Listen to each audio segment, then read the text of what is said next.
അനുവിന്റെ സന്തോഷം പോലും സഹിക്കാനാകാത്തവരോ? അനുമോളുടെ വിവാഹം കഴിഞ്ഞതോടെ സോഷ്യൽ മീഡിയയിൽ ആഘോഷത്തെക്കാൾ കൂടുതൽ ചർച്ചയായത് കമന്റുകളാണ്. ചേച്ചിയും അനിയനെ പോലെ തന്നെയുണ്ട്, കേരളത്തിൽ നിന്ന് കിട്ടാത്തത് കൊണ്ടാണോ തമിഴനെ കിട്ടിയത് തുടങ്ങി വ്യക്തിപരമായ പരിഹാസങ്ങളും അധിക്ഷേപങ്ങളും നിറഞ്ഞ നിരവധി കമന്റുകളാണ് ചിലർ പങ്കുവച്ചത്.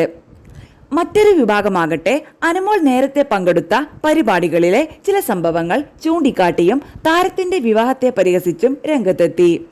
പ്രത്യേകിച്ച് അനുമോളെ നിരന്തരം പരിഹസിച്ചിരുന്ന ഒരാളെ താരം വിവാഹം കഴിച്ചിരുന്നുവെങ്കിൽ ഇത്രയും വിമർശനം ഉണ്ടാകുമായിരുന്നില്ലെന്നും അങ്ങനെയായിരുന്നുവെങ്കിൽ ചിലർക്ക് സന്തോഷമായേനെയെന്നും പരിഹാസ രൂപത്തിൽ ചിലർ പറയുന്നു. എന്നാൽ ഇതെല്ലാം മാറ്റി നിർത്തിയാൽ ഒരു കാര്യം ഓർക്കേണ്ടതുണ്ട്. ഒരാളുടെ ജീവിത പങ്കാളിയെ തിരഞ്ഞെടുക്കുന്നത് സോഷ്യൽ മീഡിയ കമന്റുകൾ നോക്കിയല്ല.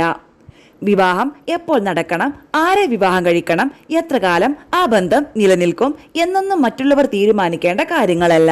അനുമോൾക്ക് മനസ്സിനിണങ്ങിയ ഒരാളെ കണ്ടെത്താനും സ്വന്തം ഇഷ്ടപ്രകാരം ജീവിതം മുന്നോട്ട് കൊണ്ടുപോകാനും കഴിഞ്ഞെങ്കിൽ അതാണ് ഏറ്റവും പ്രധാനപ്പെട്ടത്.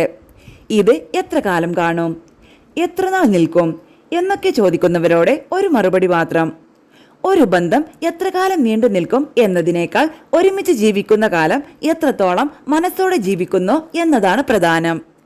ജീവിതത്തിൽ സന്തോഷം കണ്ടെത്താൻ ശ്രമിക്കുന്ന ഒരാളുടെ സന്തോഷത്തെ പരിഹസിക്കുന്നതിന് പകരം നന്നായി ജീവിക്കട്ടെ എന്ന് ആശംസിക്കാൻ കഴിയുന്നതല്ലേ ഏറ്റവും മനോഹരം.